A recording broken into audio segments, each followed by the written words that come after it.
Good afternoon, everyone. I'd like to ask you to take your seats.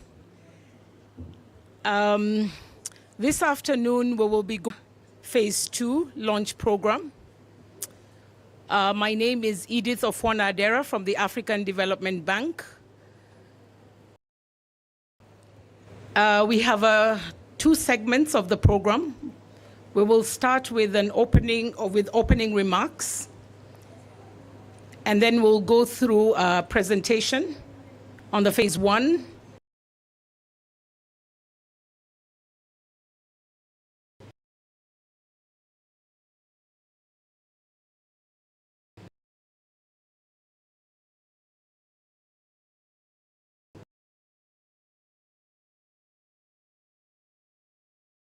Of the ClimDev program. We will look at what is planned for the upcoming phase later. After the presentations, we will then have a panel discussion just to get reflections from different institutions on Phase 1. And the second segment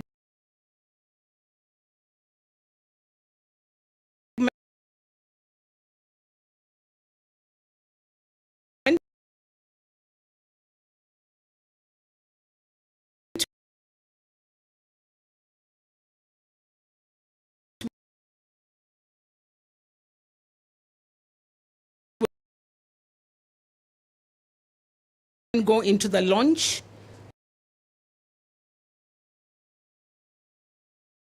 of the ClimDev Africa Phase 2. And we'll then open up to, we'll get responses from some key donor agencies, and then we'll conclude with commitment messages. So thank you very much for taking the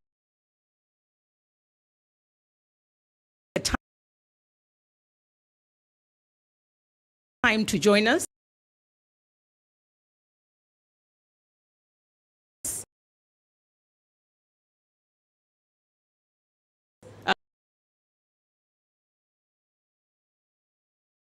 This afternoon, and I would like to. You're welcome, Dr. Nyum.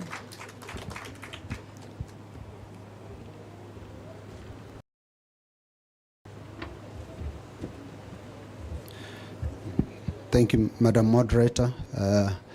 Let me recognize the presence of all the dignitaries who may be among us, and of course the partners that are part of this UN Economic Commission for Africa, African Development Bank, as well as the African the various partners who have also been supporting this program.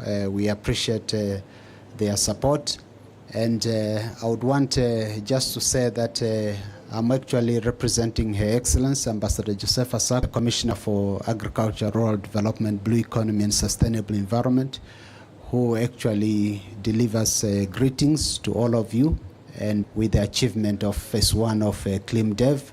And among the support that, or among the achievement of the program, we have the Climate Change and Resilient Development Strategy, which is actually the guiding document on matters of climate change, which was supported through the ClimDev, should I say, arrangement.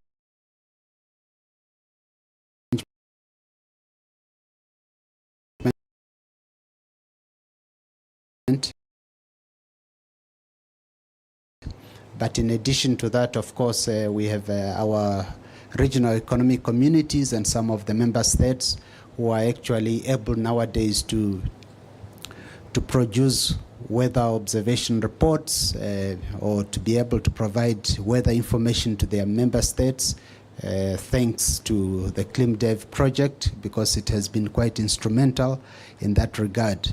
And of course, there are also issues of policies that have actually been developed from the research that has been done through the same arrangement. So basically the achievements have been quite substantive, and they've actually managed to move the needle, and it's therefore time that we look at another phase. Of course, there are lessons that have been learned from the previous phase, which we have actually taken into consideration. But one thing for sure is that this partnership is important because it also avoids issues of fragmentation in terms of our approach to save our continent. With those few remarks, I would want to wish you fruitful deliberation. Thank you very much.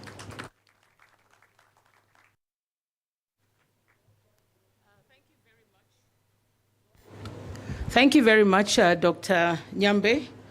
And I think you've touched on two important things. One is in terms of collaboration and ensuring that we can work together to make this happen. It's good to know that phase one was successful and that actually at the community level, this information is getting to the hands of those who need it. Thank you very much for that.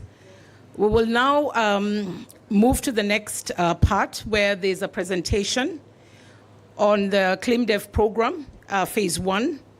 We will look at the origins, the mandate, the theory of change, and the programming. And that will be followed by a presentation on what has been done in phase one.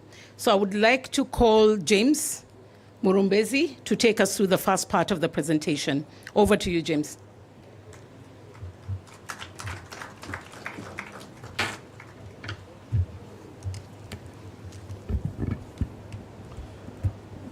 Thank you, moderator.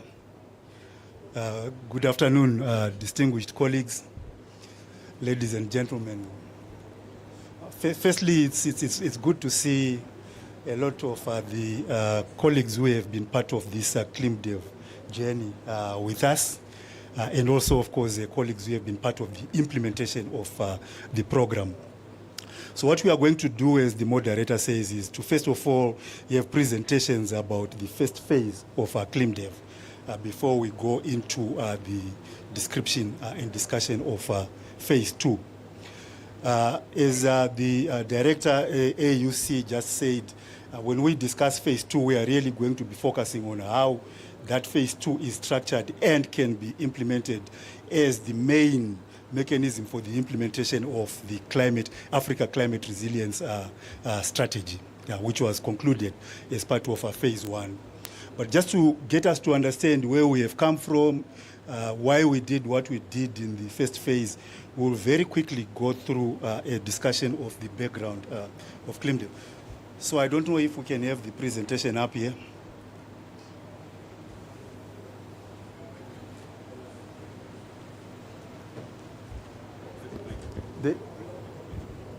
Oh, okay. Is it possible to project the presentation? I saw it at the beginning. It was... Yeah, so just to quickly go through, this is quite a long presentation and it can be made available to all of us. So we'll not go through all of the slides. Perhaps if you could just go to the background slide. The next one.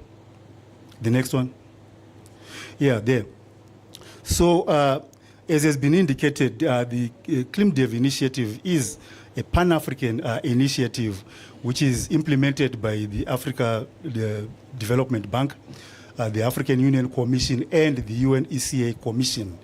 And it was actually mandated by the African Union. We have all of the different mandates, including the Union and the Committee of African Heads of State. But it is actually, because its origins are around the mid-2000s, 2005, 2008, 2009. Those were the planning years. So it is, in fact, a product of the Millennium Development Goals era. And it was designed out of the recognition, even then, of the key challenges that were posed by climate change to achieving the objectives of the MDGs. And this led to that long process of design of ClimDev phase one, the main outcome of which was actually the conference on climate change in Africa in 2011, I believe. Next slide, please. And so the key objective of the program, as it was designed then, was to guide the effective integration of climate information and services into development planning, and to ensure the mainstreaming of climate considerations in policies, programs aimed at achieving the Millennium Development Goals. That's because the key challenge at that time was, of course, the absence of climate information and services, but also the very low levels of analysis of whatever climate information was available, and the low levels of integration of that information into development policy, planning, practice on the continent. Next slide, please. So the initial design, ClimDev is actually an unlimited term program, but it is designed into phases, where phase one, the first 10 years of the program, was designed specifically to integrate the integration of climate change into development policy. And then this would be reviewed to look at challenges, subsequent challenges, and how they could be addressed by subsequent designs of the project. And so the delivery model, because this is a program that is being implemented by 3 institutions, actually specified the key contributions of each of the 3 collaborating institutions, with the African Climate Policy Center structured to generate knowledge and analytical inputs based on available climate information to support and inform policy development. The key role of the African Development Bank was to demonstrate return on investment in climate information in order to optimize new investments in climate information services, while the AUC functions and continues to function to enable policy formulation and uptake at the highest level. Hence, for instance, the Africa Climate Strategy and Resilient Development Strategy. In addition to supporting member states, would also support regional climate centers as well as the private sector. Next slide, please. So there were several fundamental assumptions which guided the design of phase one. The first being that there was in fact widespread demand and readiness to use climate information and services for climate resilient development planning in Africa.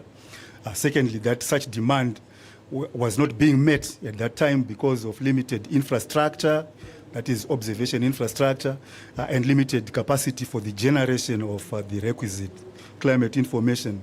And where such information existed, it was not in readily usable forms. And that therefore investment in observation infrastructure would stimulate further demand and also catalyze the mainstreaming of climate information and services into planning. So then the initial program design was based on, firstly, investment in data rescue, which included the digitization of historical analog records, investments in the generation of climate information, as well as in the capacity development for generation, packaging, and analysis of climate information, as well as supporting climate policies and governance processes. This was quite an expensive program. Over the period of its existence, it was funded by the European Union, the then Department for International Development, now FCDO of the UK, Norway, Sweden, and USAID. And there were, of course, other funders that contributed to that program. Now, so this is the background and the context and the kind of the theory of change that was operated by the program. So we can go into the next slide, which talks about the main achievements of phase one. And for that, I'm going to hand over to my colleague, James Kinyangi from AFDB.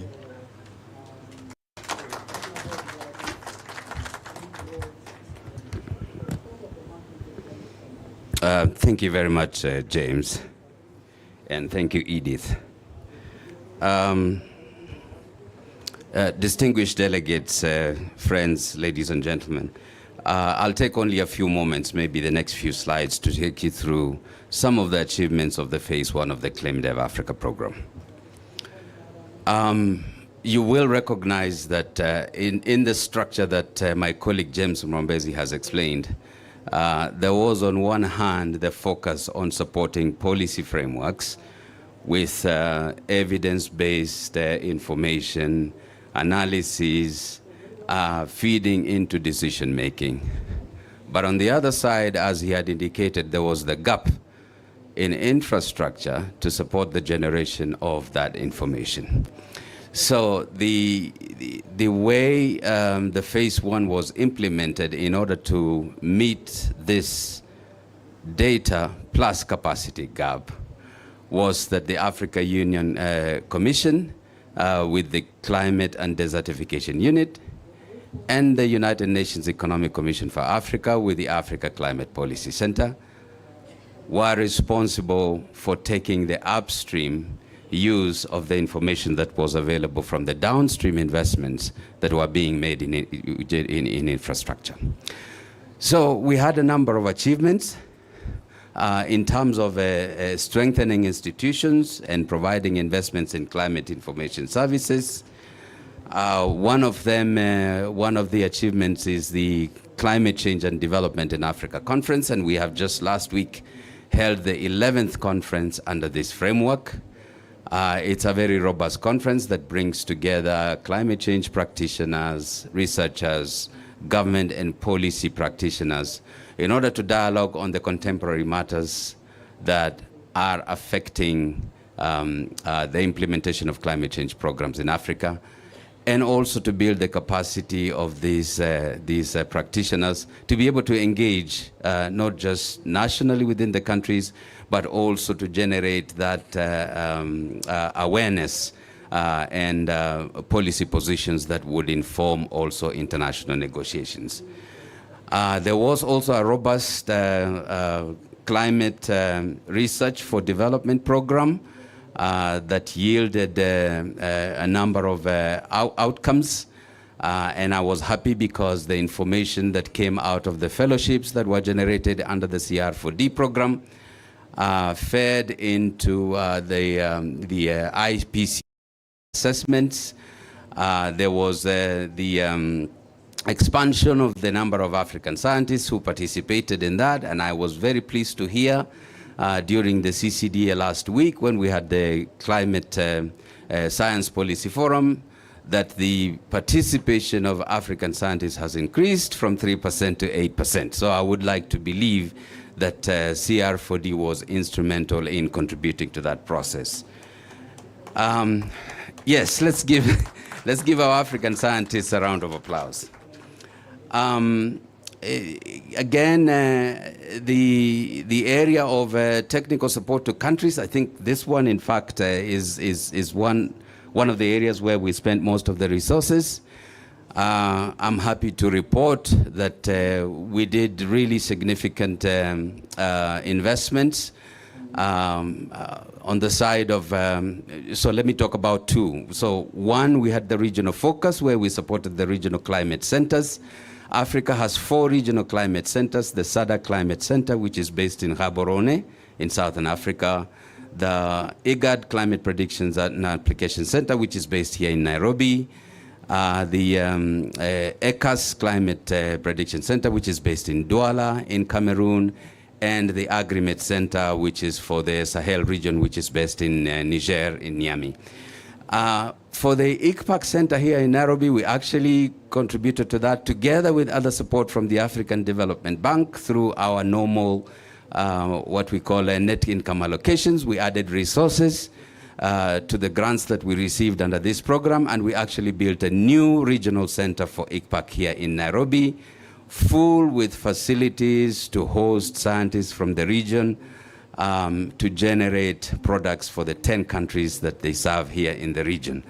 And we are very pleased that in 2021, the then President of the Republic of Kenya, President Uhuru Kenyatta, graced the occasion to open that center, and that center is operational. It's a very state-of-the-art facility together with solar panel powered equipment, and you are welcome to visit that center here in Nairobi. And our Gule Datan, if he's here today, and others, Linda Ogalo, would be pleased to share with you some of the investments that the bank and ClimDev partners actually put in that center. We've also done something similar for the Central Africa region in Douala. We have actually built a new center for them, and we're in the process of equipping that center and also supporting them with the technical capacity to run the center. At the moment, the installations are going, the Meteor Factory, the Puma stations, the high-performance computers, and my colleague Diodone Gudu is here, who is continuing to work with the task managers there to ensure that center is up and running. The Agrimet Seal Center, together with ACMAD, they were involved in the installation of what we call regional retransmission stations, which are essentially ground-based stations which receive satellite data. And these 4 ground-based stations which receive satellite data are the first to give complete satellite reception coverage for Africa. So we have one station that's located at the Space Center at Sansa in South Africa. We have an additional one that's located at Agios in Gabon. We have one at the Agrimet Center in the Sahel and one here at ICPAC. And those 4 centers are providing complete coverage for Africa. It will be the first time that we can access data packages from these low-polar EU-made satellites that provides us with the capability now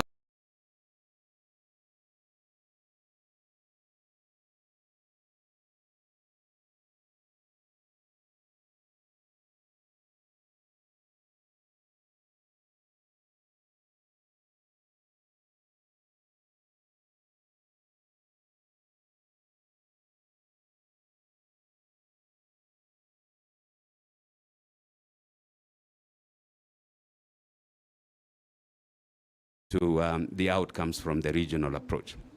With the, thank you.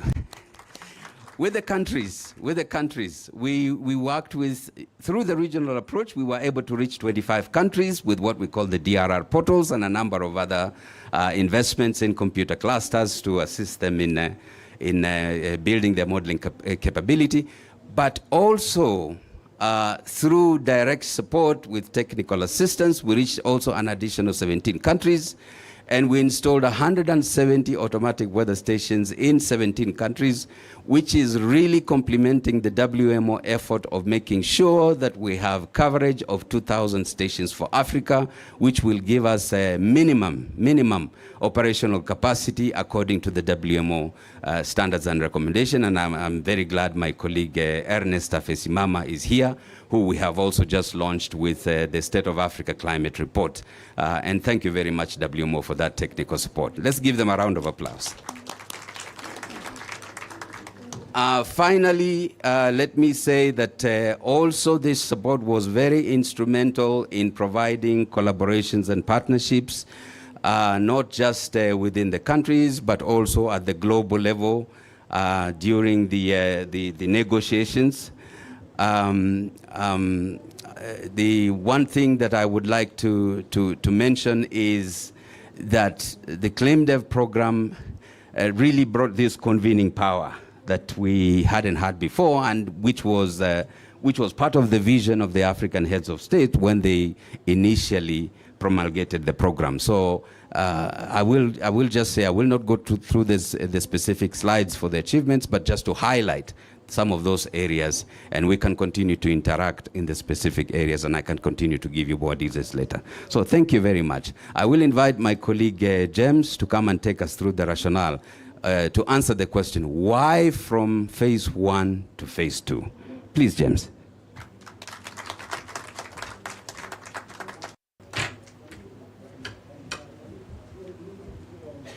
Yeah, thank you very much, James. There's a reason why it's James and James are presenting this. Yeah, but thanks, James.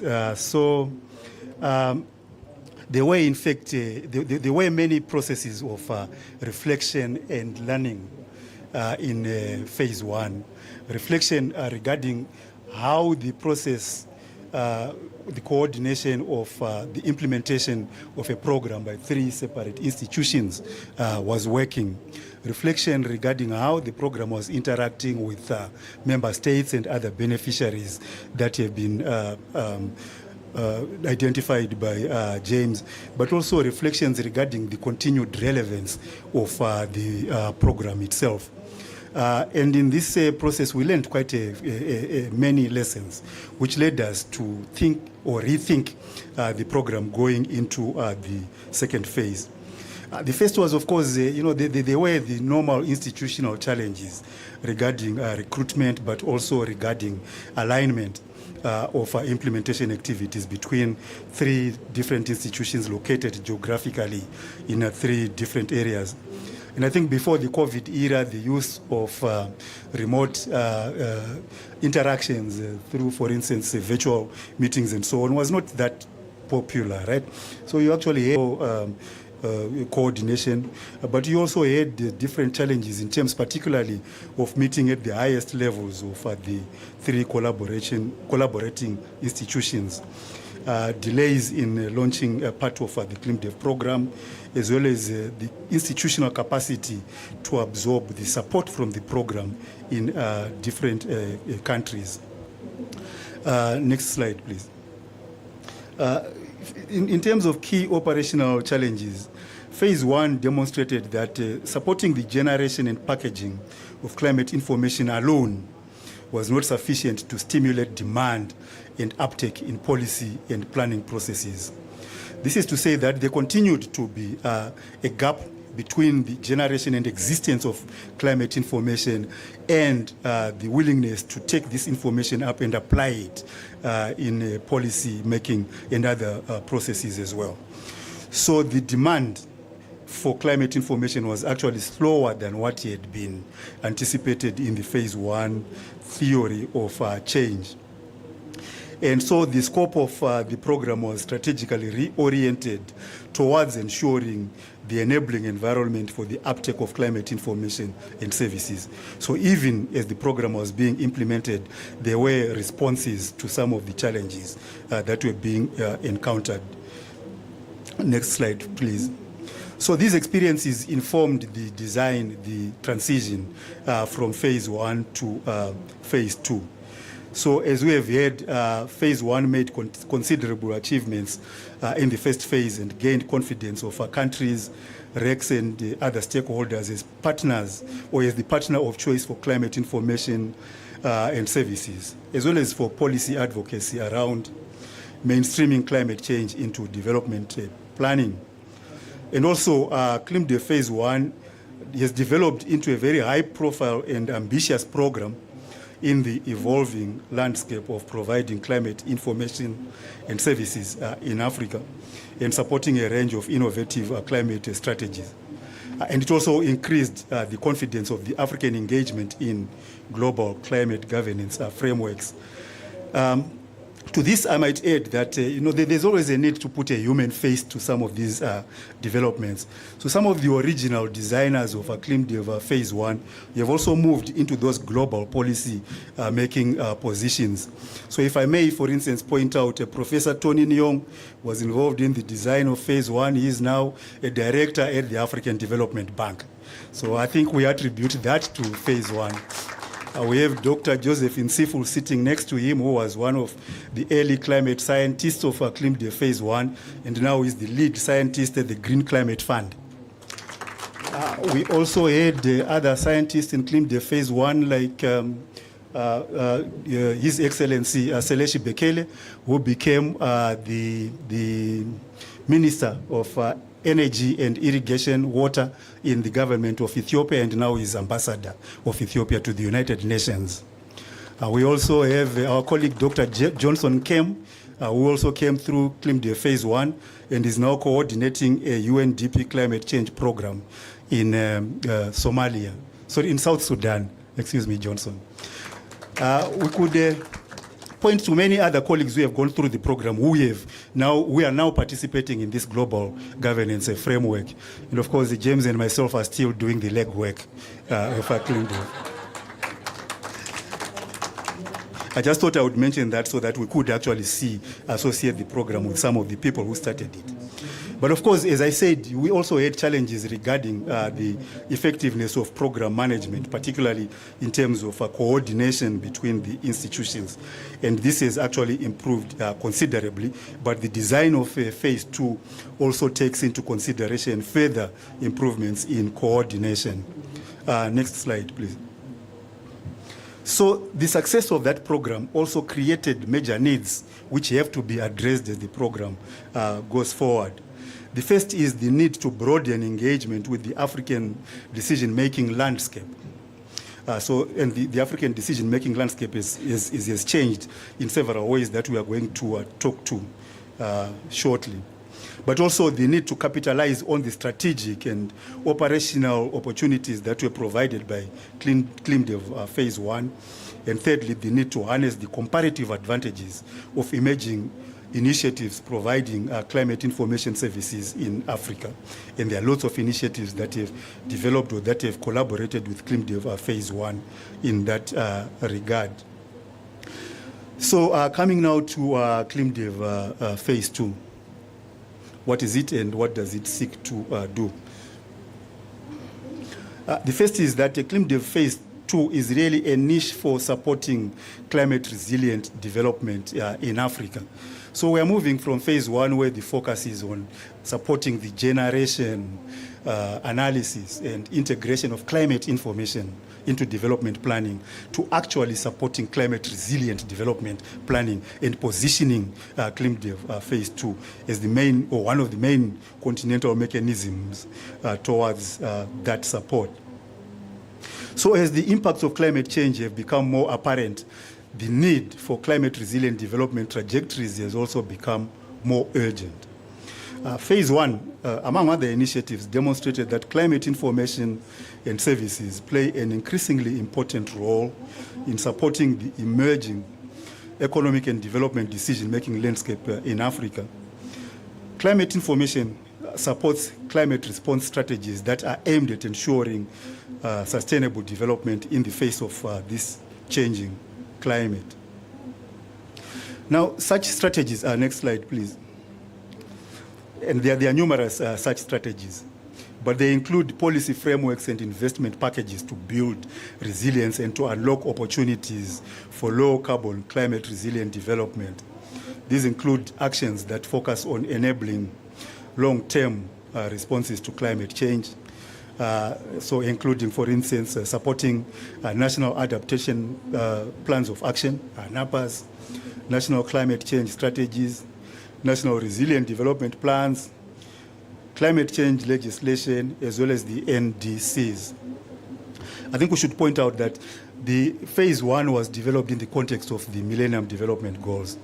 Phase 2 is developed in the context of the Sustainable Development Goals, but also the Paris Agreement. So the Millennium Development Goals was also during the Kyoto era. So there are also very significant contextual changes which have occurred between Phase 1 and the Phase 2 that we are going into. So a key focus of the post-2015 environment, post-Paris Agreement, post-Agenda 2030, is that the focus on low emissions development strategies. So ongoing investments in low carbon climate resilient development pathways will increasingly rely on climate information services to manage climate imposed risk and uncertainty. So this means, in terms of the design of Phase 2, that there will continue to be a need to continuously generate climate information and support its integration into decision making. But also, weather-based risk insurance is becoming increasingly important in investment banking. And one of the challenges that weather risk insurance continues to face, one of the constraints, is access to timely and quality climate information and services. Next slide, please. So ClimDev Phase 2 will contribute to climate-informed development strategies to support the structural transformation of African economies. And such strategies will focus on addressing poverty, food security, energy security, water security. We will seek to catalyze investments in climate information services, or rather continue to catalyze those investments. We will continue to support policy dialogue for the effective integration of climate information and services into development planning, and also to support human and institutional capacity development for enhanced information generation, analysis, and policy making. Next slide, please. So I've already alluded to the changes in the post-2015 development strategies. And these strategies will require information on the interactions intersections between development and climate change. Already in this summit and this climate week, for instance, we have been debating the implications of emissions for investment decisions. We've been having debates around just transitions, around clean minerals and so on. Issues around knowledge and information on implications of development and investment decisions on the climate, the impacts of climate adaptation and mitigation strategies for livelihoods and sustainability. But also climate-informed development strategies will seek to combine development and climate stabilization outcomes. And this will require cross-sectoral policies and strategies which can balance mitigation and adaptation imperatives, which can build resilience, but also generate employment and particularly green jobs. So before going to the theory of change of phase 2, this phase is actually contextualized by an imperative to link climate actions arising out of the Paris Agreement to the achievement of Agendas 2063 and Agenda 2030, recognizing that these development frameworks are based on a recognition of the urgency of shifting development trajectories towards low carbon pathways. And that, of course, such shifts will be driven by the need to adapt to the impacts of climate variability, climate change, and resilience building. So we could go to the ClimDev 2 strategic framework and theory of change. Please, next slide. Next slide also. Next slide. Next one.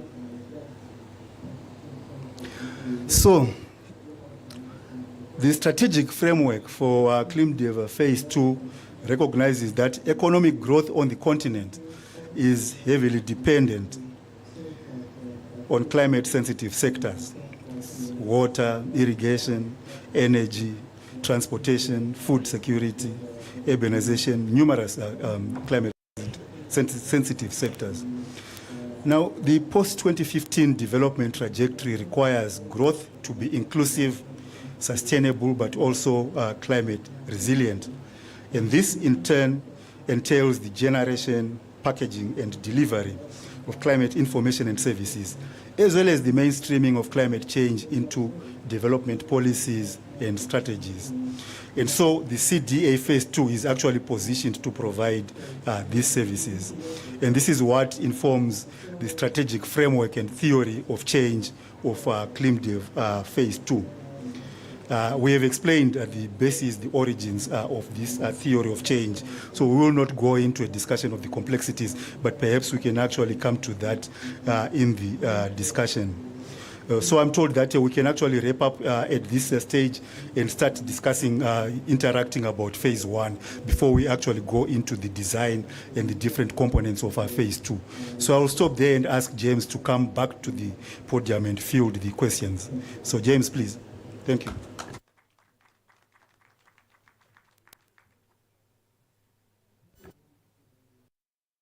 Thank you very much. The two James times 2. Been very, very impressive, I must say, and I think you'll agree with me that it has been very impressive.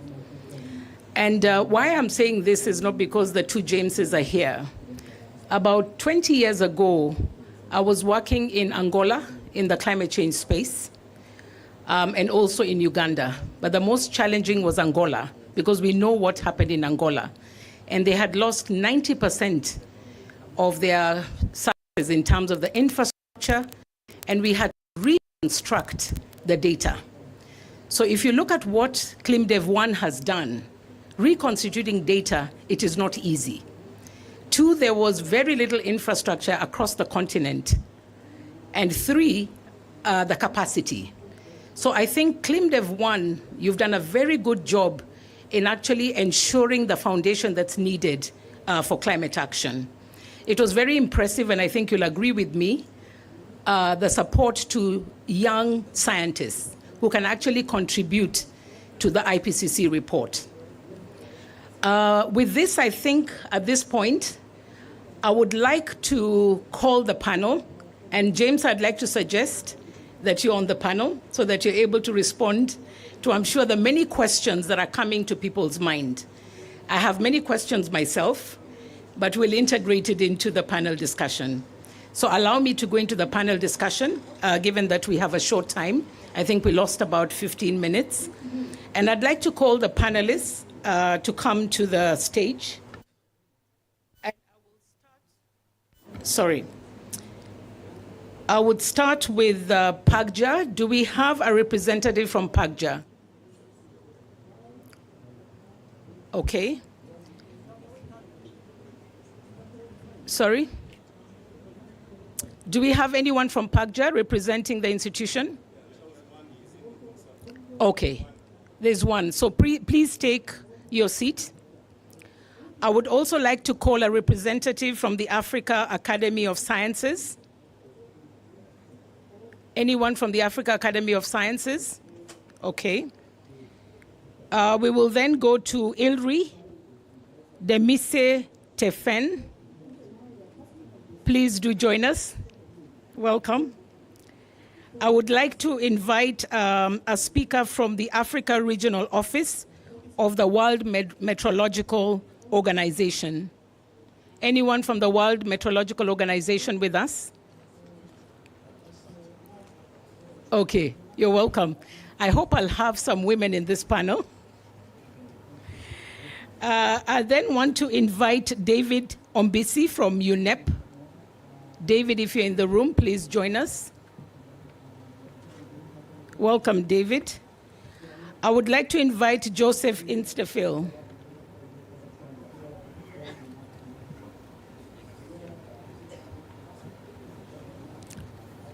Okay.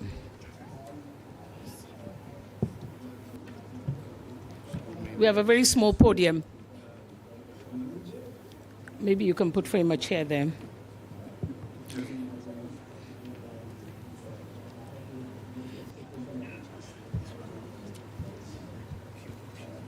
That's good, thank you. I think let me start with this group. And if we have in the audience, if we have in the audience Andre Kamanga.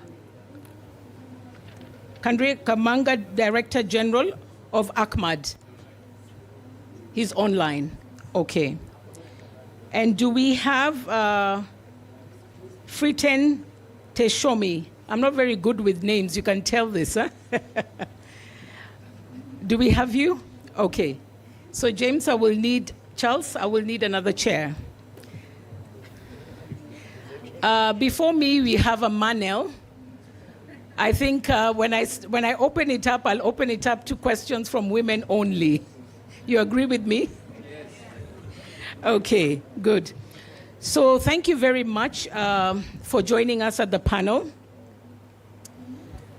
You had the presentation that was made by the ClimDev team about phase 1 and what they've been able to achieve in phase 1, and also what they're looking to in phase 2. Two things struck me. One is it's important for us to have the last mile. I had a lot about reaching out to policymakers, reaching out to decision makers, and trying to see how can we influence policies and strategies. But the people who are at the front line of climate action are actually on the ground. The people who need the information to make a difference and to make decisions on the ground. The second thing, which is the last mile climate services. To what extent can we have ClimDev look at last mile solutions? Granted, phase 1 had to deal with the foundational issues of putting infrastructure in place, building capacity. But the people who need this are on the ground. How do we reach these people on the ground? The second point, and I'm raising a few questions and then I'll ask you to respond to them. Sitting in the African Development Bank, where we fund large projects in very sensitive climate sectors, one of the things that we require is critical climate information to inform the rationale, to look at what the risks are, and how can we integrate this in the design of the project. So I would like to start with my first panelist, Dimise Tefere, who works with the accelerating impact of climate change with communities at the front line, and how do we go to scale with what ClimDev has done. Over to you. Thank you. I think you have mentioned it earlier. One of the things that is really impressive from the work in ClimDev is especially rescuing the data. I'm a climate scientist. I work with models. One of the challenges that we have here in Africa is the scarcity of the data, and as well as the quality of data. And in many countries, you see quite a lot of interruption in data sets and so on. I think the work that has been done in terms of rescuing the data is key for the models, and also even for any climate information services that we are going to deal with. So along this line, I think one of the things that I have learned here is with collaboration with the ClimDev, and the work that you guys have done is to improve the quality of the services that is to be given in terms of forecast. We work very closely with regional climate centers and national Met services in here in improving the seasonal, sub-seasonal forecasters. And as I said, one of the challenges is the data, and this has been well done by ClimDev 1. And I think this is the kind of collaboration that we have to continue. Objective forecasting, I don't know, many of you may not, objective forecasting that ICPAC and other centers have started to improve the forecast. This is one area which we have been collaborating as well. And one issue that I need to mention, because you mentioned about last mile, is this is a key thing, because whatever information we produce, if it doesn't reach into the end users, it will be meaningless. So there are initiatives that have been started by WMO as well as the National Met Services, the National Framework for Climate Services, and also following this, Met officers have adopted what they call the National Climate Outlook Forums, where they gather stakeholders from agriculture, water, and so on. And I think we need to work to strengthen these frameworks, the NCOF, and as well as the National Framework for Climate Services. Thank you very much for that point. And I'm sure the two Jameses are listening carefully. I would now want to turn over to Charles from PAGJA. Charles, PAGJA works with communities at the front line. Every day you see communities that are going through a lot of challenges. How do you see the work that ClimDev has done, phase 1? How does it relate to the realities that you see on the ground?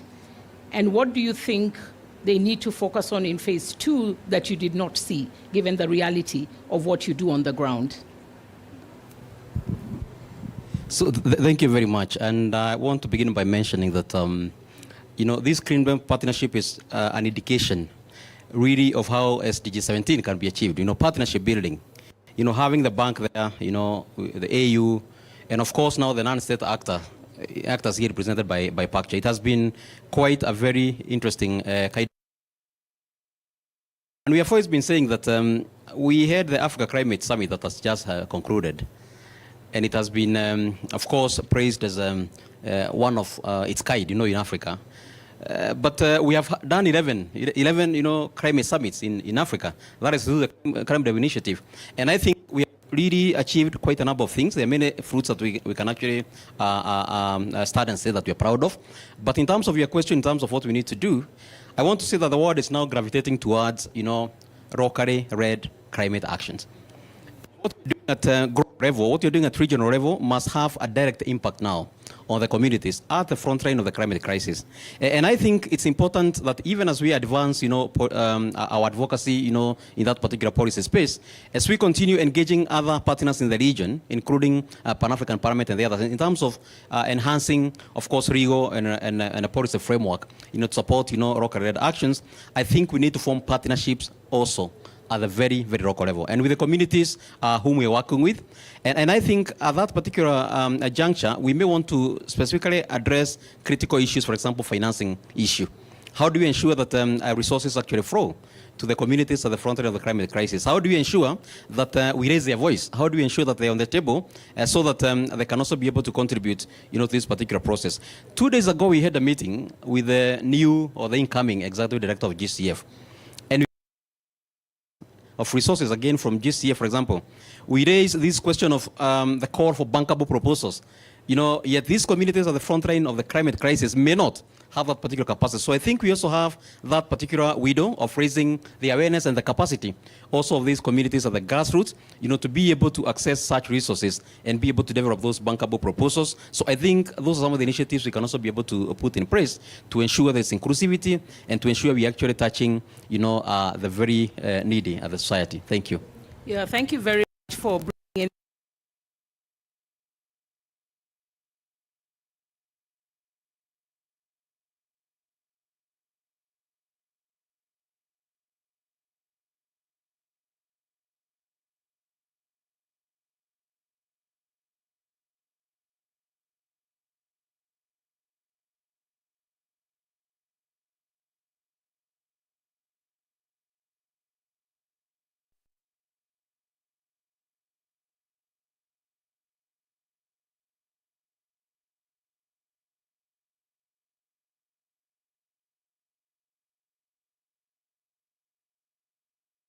To you.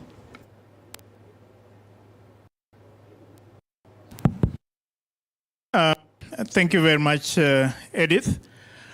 First and foremost, before I elaborate on that, I just wanted to mention that environmental issues and challenges, including climate change, cannot be addressed by one entity. They're too large. I mean, we all need to work together, to partner, to collaborate to be able to address the challenges. So it cannot be done by one entity. And that brings me to your question in terms of what can we do to enhance the collaboration, as we saw from phase one, and some of the achievements that were actually made during phase one of the ClimDev were as a result of the collaborative approach. And we have that in terms of the three main institutions, African Union, Africa Development Bank, and ECA, reaching out to other partners to be able to work collaboratively to achieve whatever was achieved during phase one. So in moving to phase two, one of the critical issues will be to build on to what was already achieved, build on to the collaboration that was already achieved during phase one, reaching out to new partners as well that can, enhance the objectives or contribute to the objectives of ClimDev, being able to not only reach out to partners, but also, as you are saying, the last mile, reaching out to the actual beneficiaries of the projects or activities that will be implemented. But of course, also not forgetting the decision makers, because as you move on in implementing phase two of the ClimDev, you would also want the political support. And that's the space where I work in, particularly being able to convene and bring together the key decision makers in the region, the ministers of environment, as well as working with the negotiators if you say you are moving towards the, the conference of parties, and the heads of state through the CAOSC, of course, working with the African Union Commission. So we should not be reinventing the wheel, but let's look at the successes. Let's look at what worked during phase one. Let's build on the positives of phase one, but of course expand the space to reach out to other actors that were not part of phase one to ensure that phase two is successful. Thank you. Okay, thank you very much. And especially on your point about the convening power when you bring in other partnerships and how we are able to reach the policymakers as well. Thank you very much. I'd now like to turn over to WMO. We've heard a lot about the global framework on climate services. We've seen what phase one has done. We've seen the vision for phase two. We've seen the concern about how do we reach the last mile. From where you sit, what do you think has still not been implemented of the Global Framework on Climate Services? And what should ClimDev 2 take into account?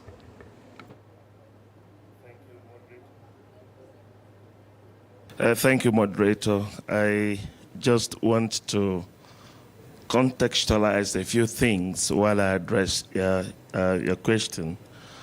One of which is that national meteorological and hydrological services in Africa have been producing climate services, though inadequate, and ClimDev have helped to enhance the capacity of these NMHSs to improve their services, as it were.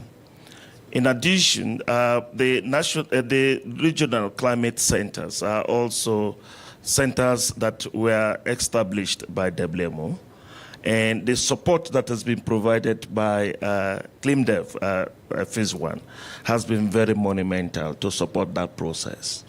Now, you asked a question on last mile end users.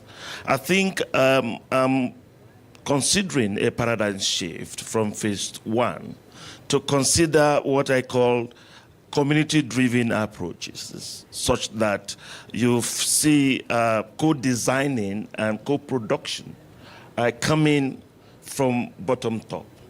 That helps inclusivity, as it were. And also, this should be user-centered approach that allows for user interface platform with which to do much more activities in this regard.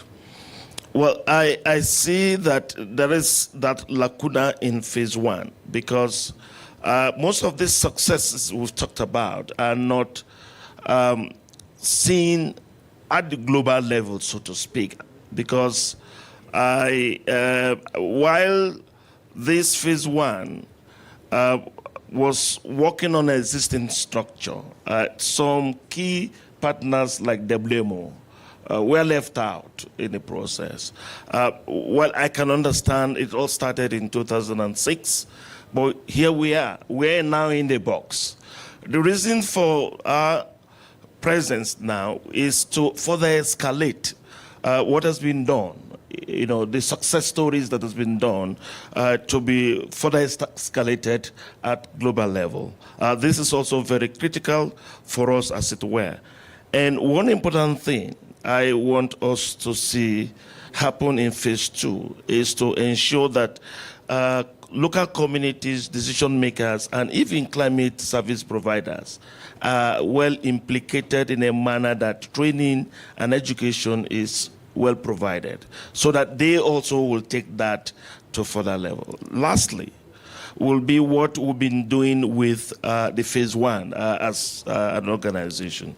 Beyond providing the climate information and services, we realized in the National Framework for Weather, Water, and Climate Services to ensuring that they are also implicated in nationally determined contributions, as well as the national adaptation programs. I mean, James will tell you, some of these workshops we organized, we really ensured that the action plan of the National Framework for Weather, Water, and Climate Services are further escalated at national level into these other policy issues that will further help in policymakers at that national level to begin to work for the development, sustainable development in the countries.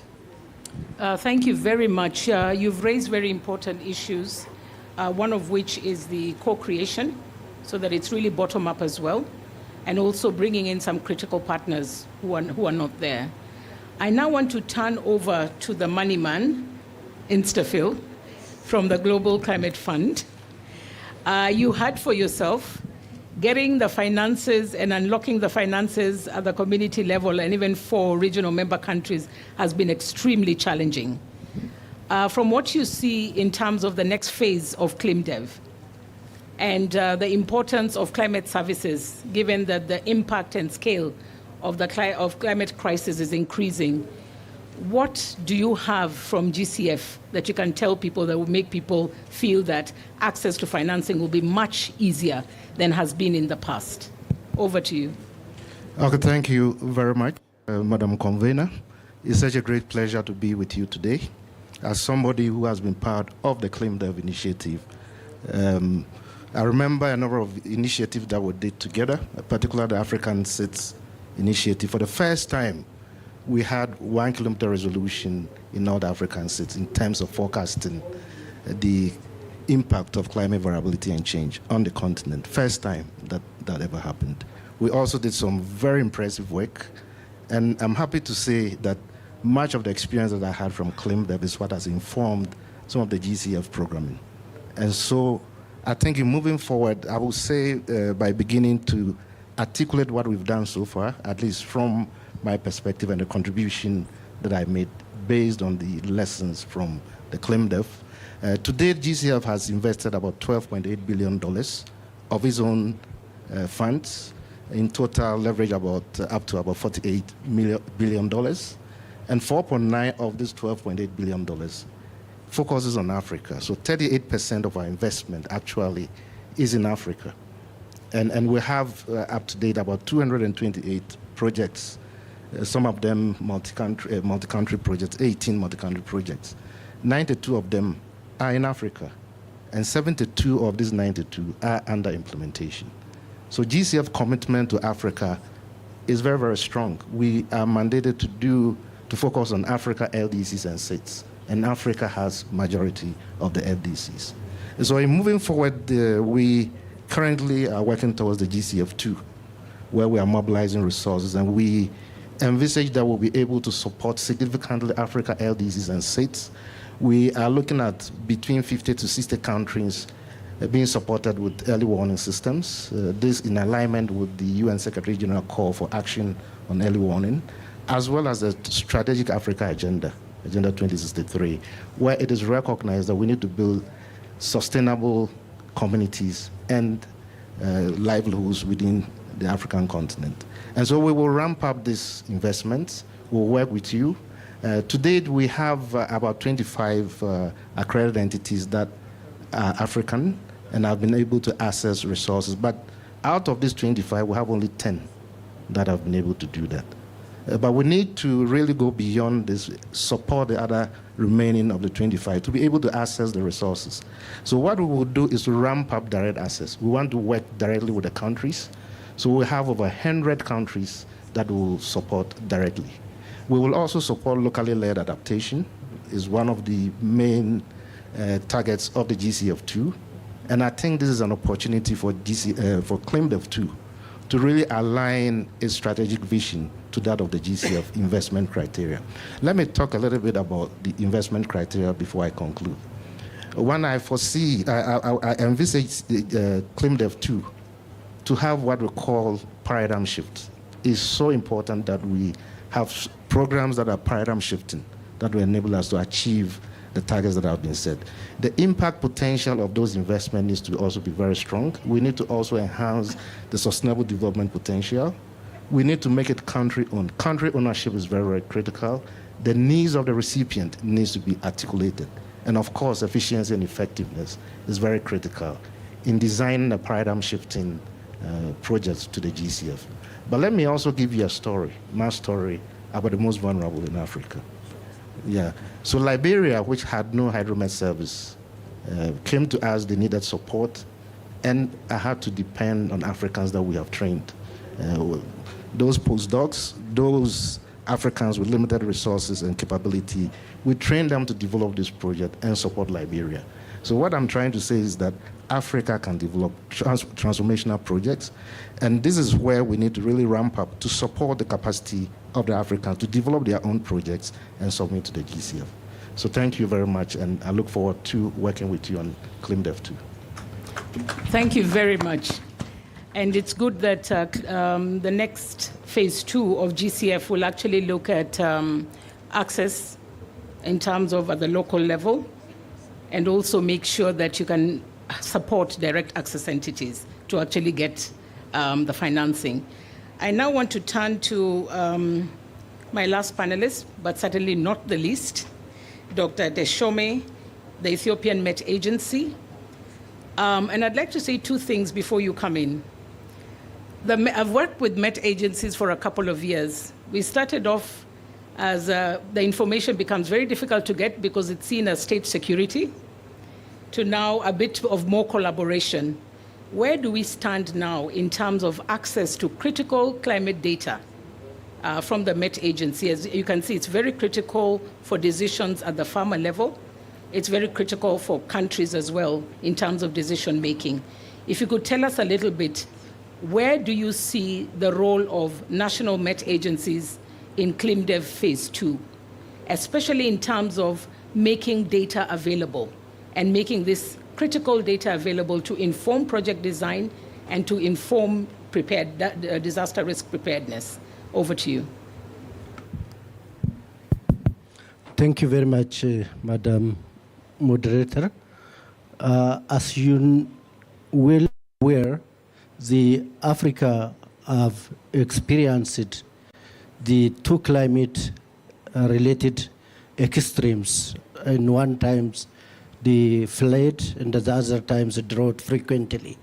So to overcome these climate-related hazards, strengthening the observation network is very important, and also providing timely and accurate weather and climate information for decision makers, communities at a grassroots level is very important. And to do that, I think it is better to capacitate the capacity of meteorological experts as well as the infrastructure development is very important for that issues. So from Ethiopian perspective, when we implement the ClimDev Phase 1, so the access of weather and the climate information is very important, as you said. So decision makers should have to know what is going on, and also communities at a grassroots level should have to know. To do that, we have implemented focusing on 3 issues last in Phase 1. The first one is user-tailored weather and the climate information services. So that was very important in order to provide timely and accurate weather and the climate forecast for communities at a grassroots level. Another issue is enhance the capacity building of the meteorological expertise as well as also the meteorological infrastructure. Installing automatic weather station and also strengthening automatic observation network from this point was very important. And as James said in his opening, we have been installed about 18 automatic weather stations to get timely and reliable meteorological data. So based on this, we have historical data also. So having this data rescue issues and the digitization is very important. So this project was supported to digitize our data to make the accessibility of data. So when the data is available, we have also used grounded data, ground station, and by blending satellite station. So in Ethiopia, we can provide meteorological data with 4x4 kilometers using this blended data. And finally, the support meteorological service is very important, climate service. So as my colleague from WMO mentioned, we have been implemented global framework on climate services by cascading to the national framework on climate services. So with this, we bring different key sectors, the Minister of Agriculture, Ministry of Water, Disaster Risk Management Commission, Ministry of Health, and Environment Protection Authority came together and signed the baseline assessment was identified, and based on the gaps we have observed, we have been developed a strategic plan how to address climate services, and for this we have been signed a coordination guideline. Thank you very much. Thank you very much for that. It's good to see that transition that has happened. We've seen a lot of emphasis of ensuring that communities have access, that they can co-create, and that really this information gets into their hands. We will have another panel later, so we will open, at that point, we'll open it up to discussions. Now I'd like to ask you to please join me in giving a round of applause to our panelists. Thank you very much. You can have your seats. We'll now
that low, it meant we were in danger.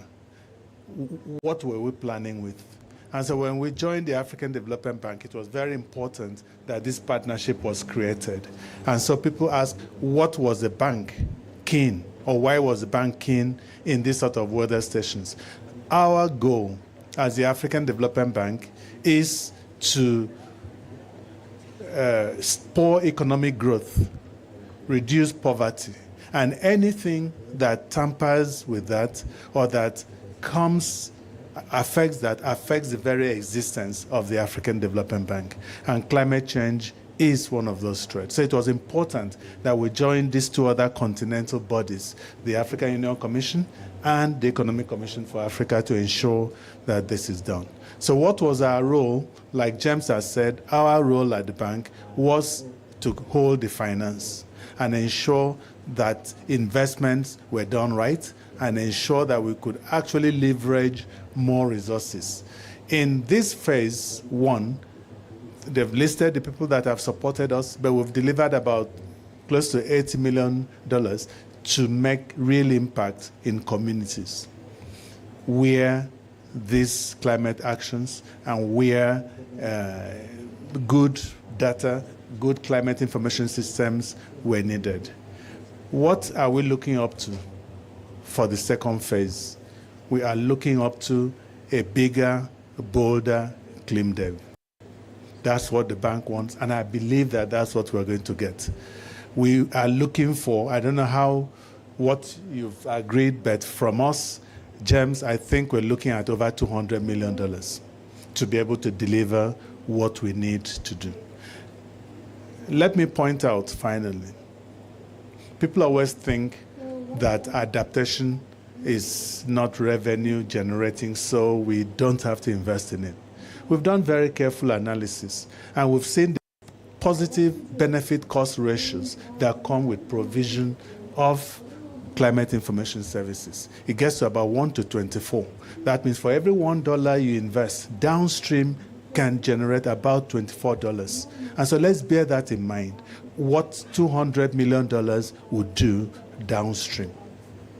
It's always easier to build a fence around a precipice to stop people from falling than to put expensive ambulances at the bottom of the cliff to rush people to the hospital if they do survive. So rather than spend so much money later trying to deal with post-disaster crises and so on, by then people have fallen, it's wasted money.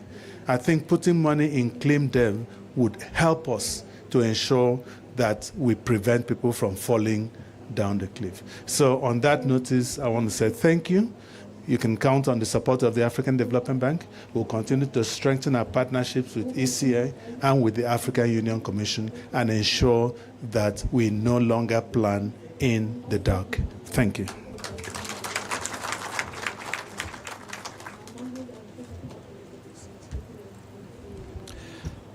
Thank you, Prof. And it's now my singular honor and privilege to invite His Excellency Antonio Pedro, who is going to deliver a keynote that will lead into the launch. Over to you, sir.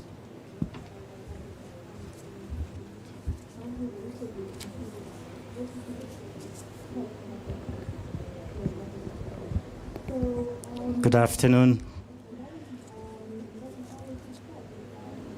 Dr. Hassan Aembe, Director of the Sustainable Environment and Blue Economy Directorate at the African Union Commission.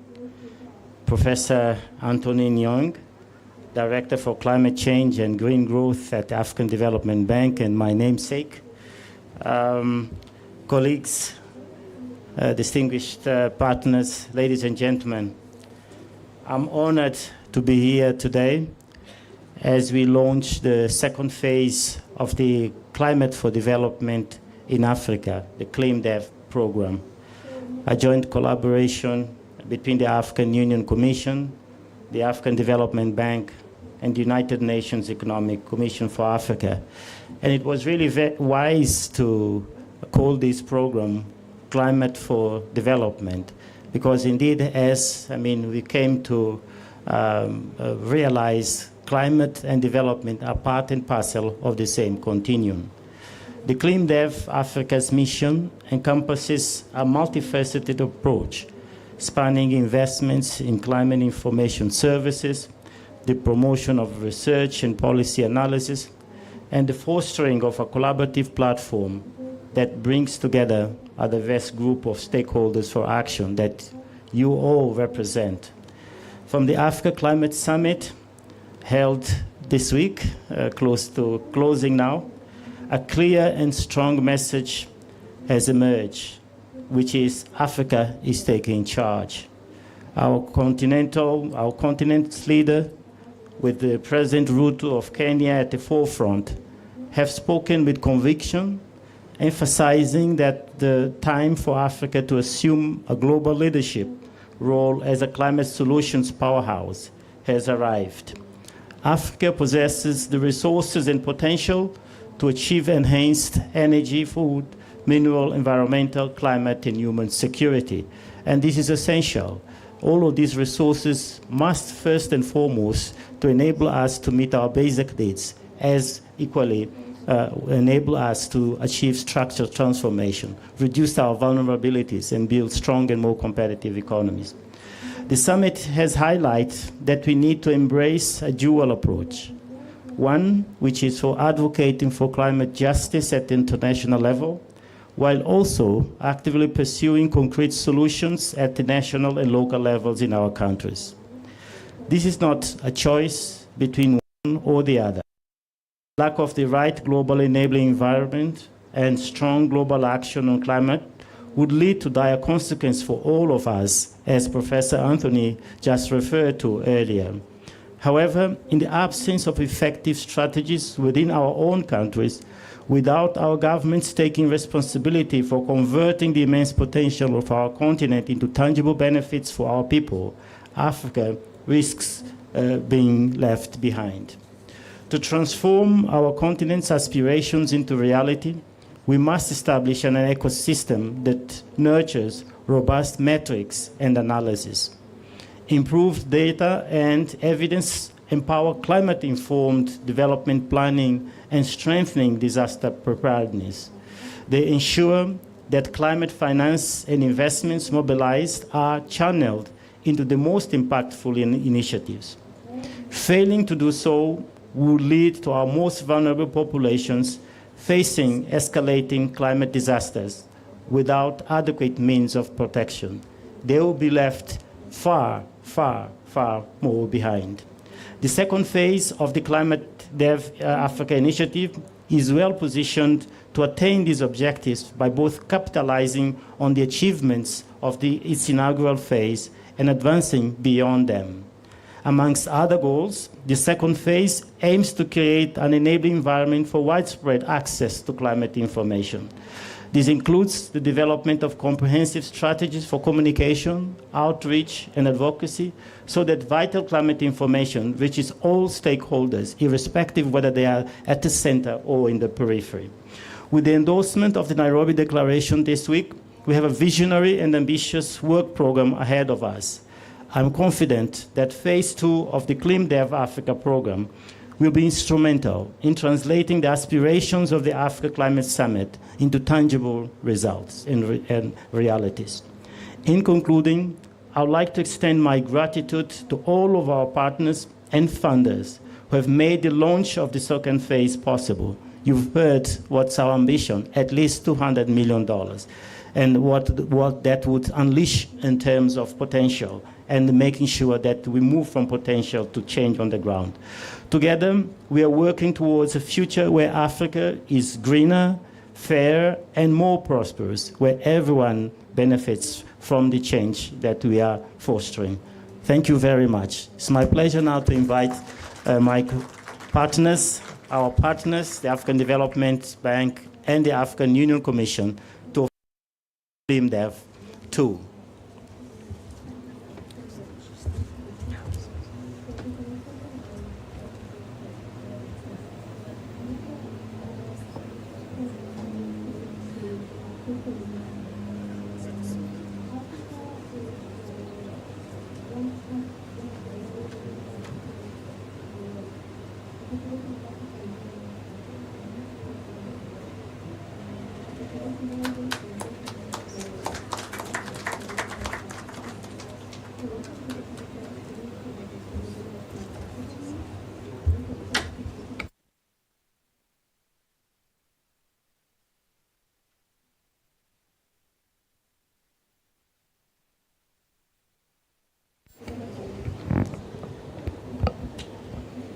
So congratulations on the launch of ClimDev Africa Phase 2, to all the colleagues as well who have worked so hard to ensure that this launch happens. Several attempts were made, and finally that day is here. So we are moving next to the next part, which is responses from partners. And on my list here, I have EU. So you're welcome to the podium. USAID, CEDA, UK, Denmark, Norway, the Netherlands, Luxembourg, Germany, Finland, and others. So if any of the partners are here, you're welcome to the podium, or you can also pick the mic and speak. So I'll start with I see Sweden is ready.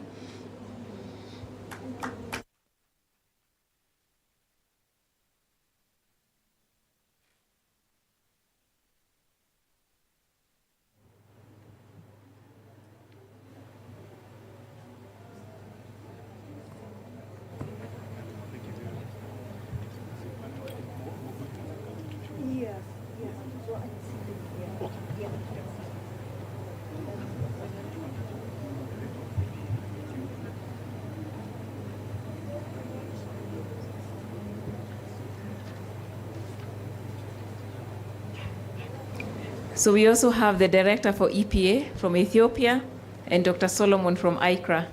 Kindly join the podium as well.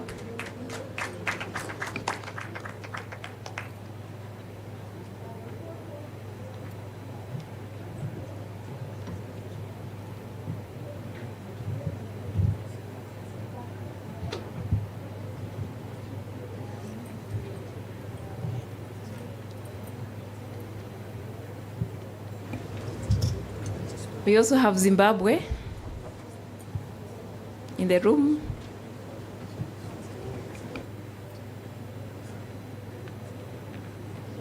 So as the other panelists come up on board, I think we'll start with Anna.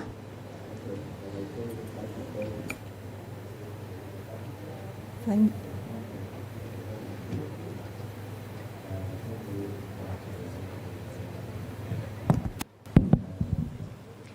This one. Yes, now you can hear me. First of all, my gratitude to the launch of a bigger, bolder ClimDev. So, and ClimDev first phase was launched 2011, and then Sweden was among those who have been supporting ClimDev since the beginning.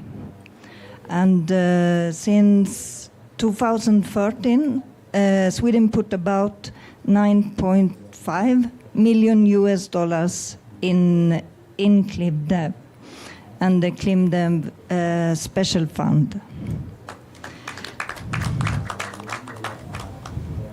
To go to ClimDev Phase 2, it says that among the strategy objectives is to Africa's open access climate resource platform and information service. It's also to strengthening Africa's program of action on disaster risk reduction. I would put some reflections on this, that it needs to be clarified how this capacity development before in phase 1 has contributed to disaster risk reduction and climate sensitive national development planning. As you say, building a ground or in phase 1 to jump into phase 2, and how this can be connected on disaster risk reduction. It's also needed on coordination and complementary with other similar initiatives to achieve synergies and not overlapping. So as before, Wiser and Crew, and also Amivas.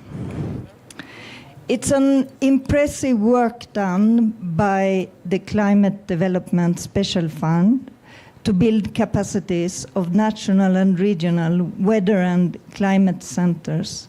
A demand-driven fund which supports implementing activities as to generate and disseminate and use of reliable and high-quality climate information for development in Africa. ClimDev Special Fund, the investment arm of the program, has put 46 million euros to modernize Africa's climate and weather observation networks. As mentioned before, ICPAC, ACMAD, and in Douala, the Climate Application and Prediction Center of Central Africa, to support the ECAS members, and in the south, Gaborone by SADC. The investments have been assessed as progressive and enduring and involve partnering with relevant national, regional, and continental institutions. For the next phase, also the synergy and is needed to clarify the work done by the Climate Development Special Fund and the African Climate Policy Center as the two wings of ClimDev Africa.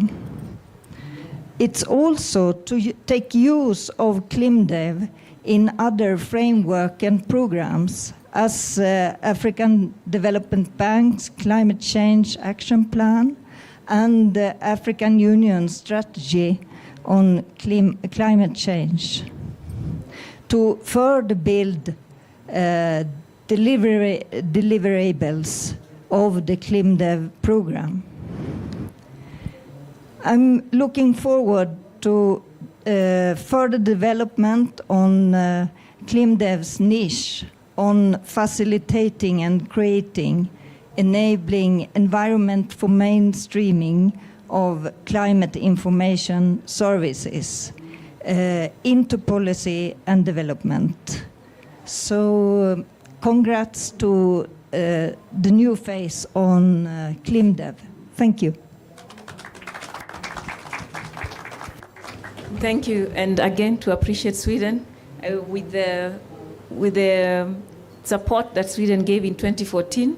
That is what led to the operationalization of the ClimDev Special Fund. So without that injection into the pool of funds which was there, we would not have been able to operationalize this special fund. And also thank you for the support that we know will continue into the next phase. So next we have Director. Thank you, and good afternoon, Excellencies, colleagues, and I really appreciate that. Thank you for invitation of this important meeting where we are talking on the introduction of the second phase of ClimDev initiative. It's intuitive to assume that concerns about climate change should be preceded with or by the knowledge about its effects. That means in a well-organized and strategic actions. That means the decisions and plan we are going to have to overcome and adopt the challenge of climate change should be based on acceptable facts, data of best available knowledge, not only to address short-time needs of forecasting weather, the implementation of major projects in the agricultural, in the infrastructure sector, and requires high-quality climate data to achieve cost effectiveness and sustainability of the projects that we are implementing. So it's also important continuously working to enhance the national capacity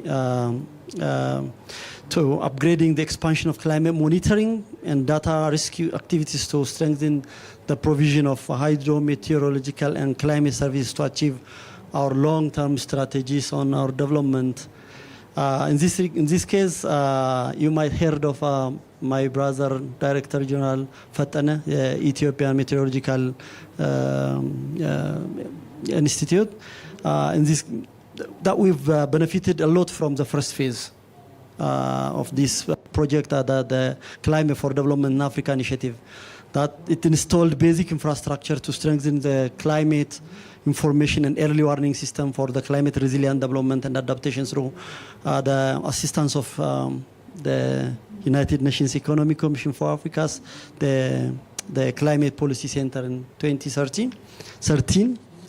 And the National Meteorological Institute has owned some level of capacity, like meteorological centers, data collection centers, and to the level of capacity to address the gaps between it requires continuous support, but better to deliver its mandate. So that's place where the second phase, that's why we are waiting for the second phase.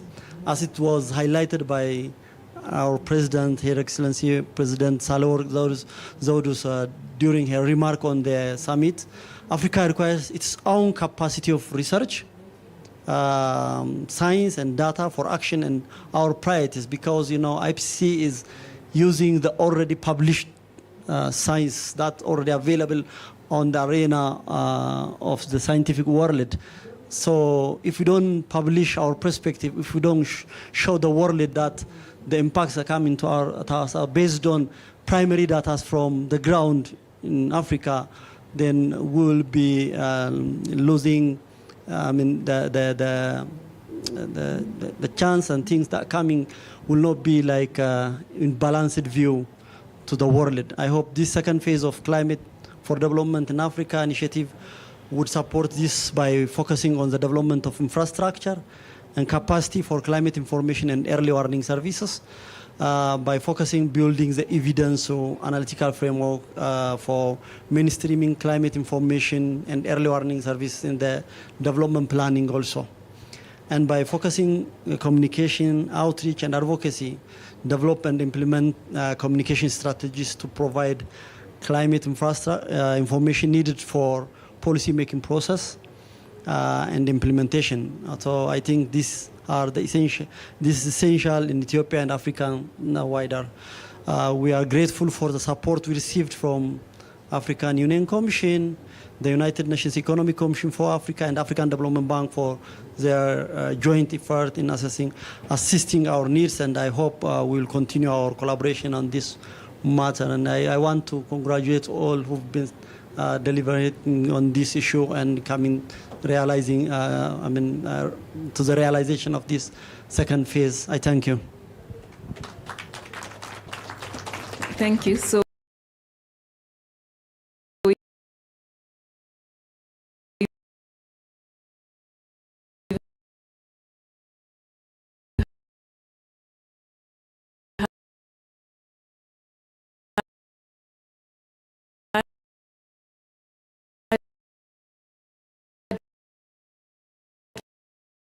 from one of the beneficiary countries from the phase one.